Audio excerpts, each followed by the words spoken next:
Skål!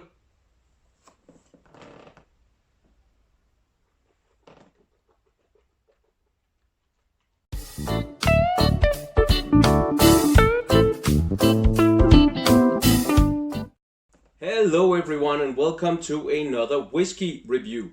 Today we have an Irish whiskey and we are moving back to a whiskey that I did before, two of. So now we are continuing the Teeling series.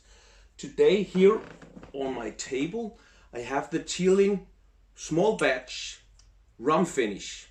So this is exciting, really exciting in my opinion. I'm really looking forward to this. I love Teeling. The whiskeys that I've tasted from there are amazing. And yeah, this particular one is 46% alcohol. And let me just look at my notes. They're here. They cost around 300 Danish crowns for 70 centiliters, which is pretty cheap actually. 300 Danish crowns is around 30 English pounds and maybe 35 US dollars, give or take a little bit. It's not chill filtered, but unfortunately it is artificially colored. Looking at this in the small bottle, it is very, very light. It's light amber. What that means, I do not know. There's no age statement on this, so I don't know how long it has aged or how good quality the cask have been. Because if you artificially color it and it's still this light, then it cannot have taken a lot of color from the wood. Yeah. This is a blend of the best casks in the distillery. And they've taken that. It's from 3 different pot stills, and they've taken that and after aged it or finished it in a rum cask. So that's amazing, and it isn't just any old rum, it's actually Flor de Cana. So, and if you watch my videos, you know that I've done videos about Flor de Cana. You could look at that if you want to. I'll put a link down in the description so you can easily find the 2 videos. That's absolutely amazing. As I said, it's from 3 different pot stills. And then they've mixed together, aged it, and taken it over and put it into the Flor de Cana rum casks. Teeling is, well, the name and the distillery isn't new, but it's kind of opened again. I couldn't really, I looked a little bit at it and it looked like they did it a long time ago and then it reopened. And so it's quite a new distillery in some ways. And they're, in my opinion, one of the best and most exciting distilleries that's out there. They always, at least that's what I could read, take 25% of the whiskey and put it aside to kind of experiment and do different kinds of things with it, like the Merlot finish I did another time, and all these other things. So that is really, really exciting to me, and it's just, yeah, that's really good in my opinion. Yeah, that's what I had on my notes. So now let's get into the most important stuff, which is, of course, the tasting and nosing.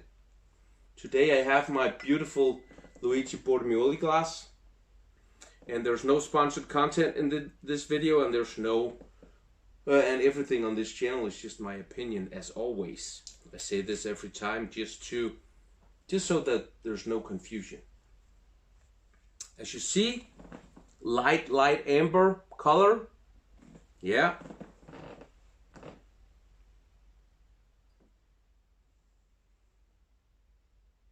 Medium leg on it. Yep.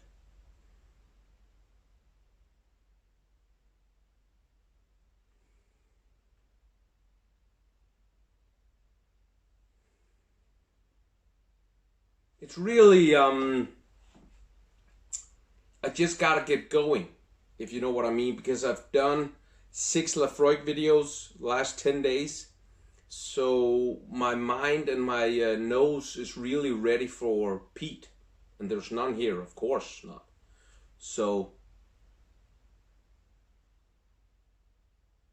It's smooth.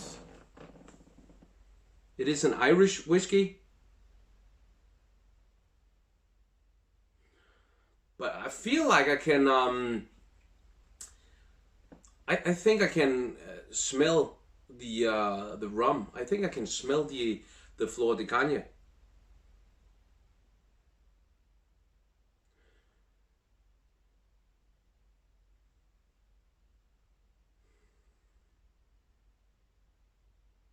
There's definitely sweetness there. There's some vanilla. There's some honey sweetness, and also a little bit of fruit.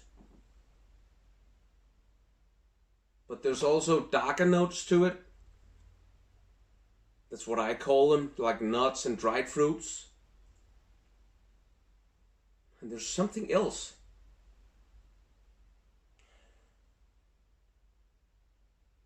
I can't really put my finger on what that is.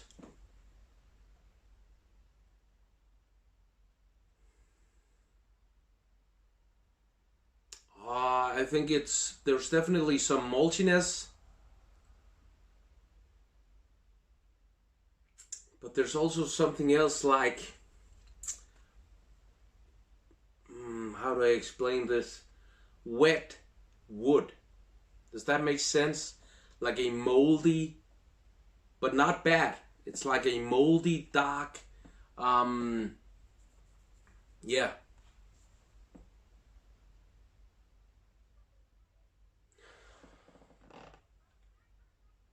It's very complex actually, because there's all these different kinds of things just mixed in there. Right now I just got exotic fruits like coconuts and banana and pineapples. Wow. For 300 Danish crowns. Maybe it's too much complexity as to where it goes from being exciting and nice and all of that to just being a mess. Sometimes you can get too much of everything and it's just messy and there's no structure there. Maybe it's a little bit like that. Skål.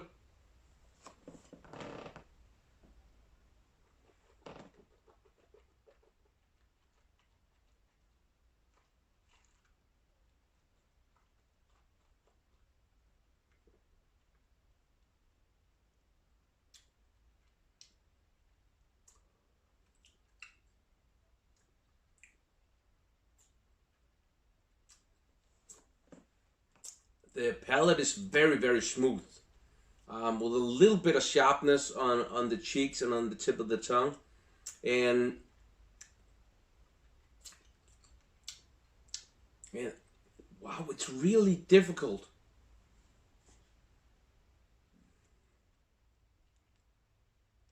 The finish is very, very powerful, and I feel it's warming all the way down, and it's just explosion in the mouth. I feel it in my ears. I feel it in my nose. It's a nice feeling, but it's powerful. I feel it everywhere. There's chills on my arms and on my back because of all that power. But let me nose it again and sip it again and try and explain more about the flavors, because this is difficult.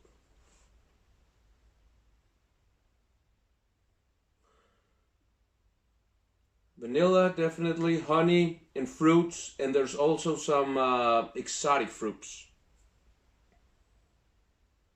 I'm getting coconut, definitely.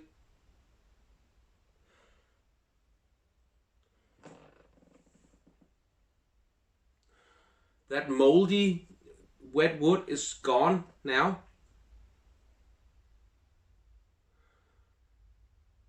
There's maltiness and there is oak there as well. So that's the nosing. It's not overly sweet, but it's those aroma. So it's sweetness, but not very sweet. Not like a sweet rum at all. It's a whiskey, but with those things.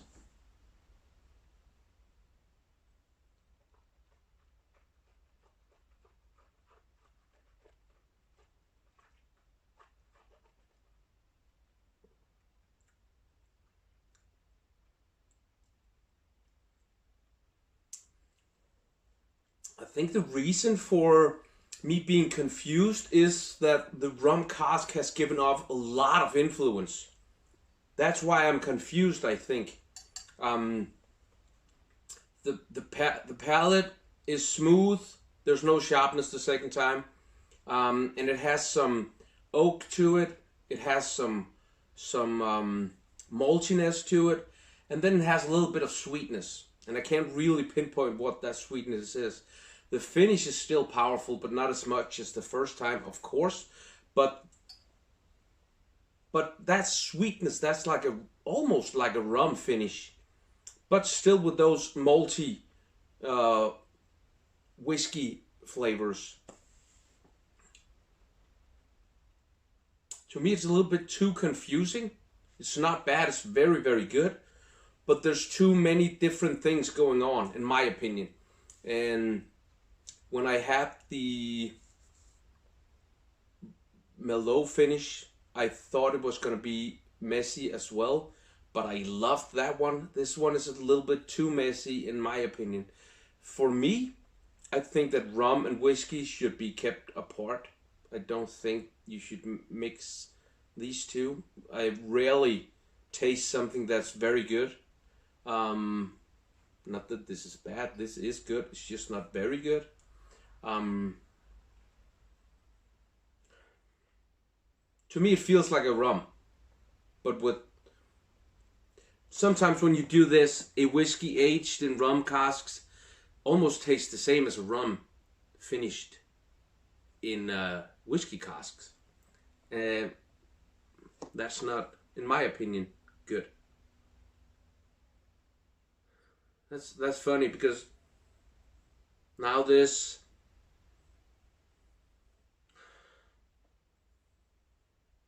a the wet wood and that moldiness is back, but also a little bit of medicinal aroma to it. Yeah, definitely.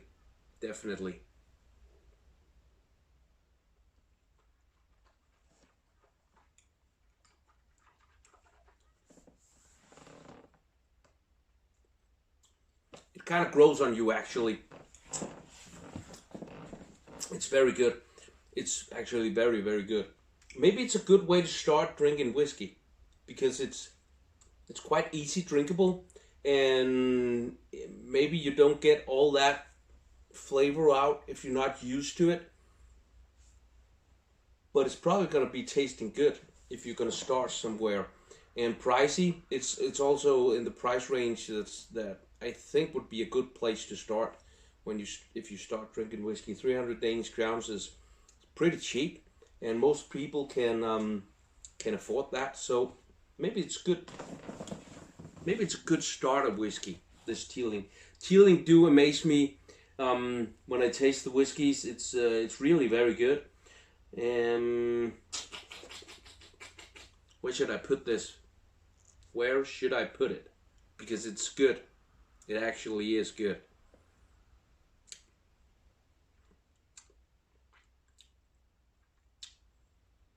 $7.5. The Teeling small batch rum finish, I will be putting it at 7.5. Yeah. The next whiskey we're going to be doing is another Teeling, of course. And then that's going to be tomorrow, I think. And then Wednesday, the third Teeling. And then something else after that. So if you like this video, please give it a thumbs up and feel free to share it with friends and family. Please do leave a comment down below. I will respond to all of them. And if you want to see more videos like this, please subscribe and maybe hit that bell button so you don't miss out. Last but not least, please check out my Instagram account. It's Dunkeren_. There's a lot of small video clips and pictures of whiskey, rum, and beer, but also workout videos and beard stuff and other things that I do. So yeah, please check that out and give me a follow there also if you like what you see. So I will see you tomorrow. Have a good Sunday. Bye bye.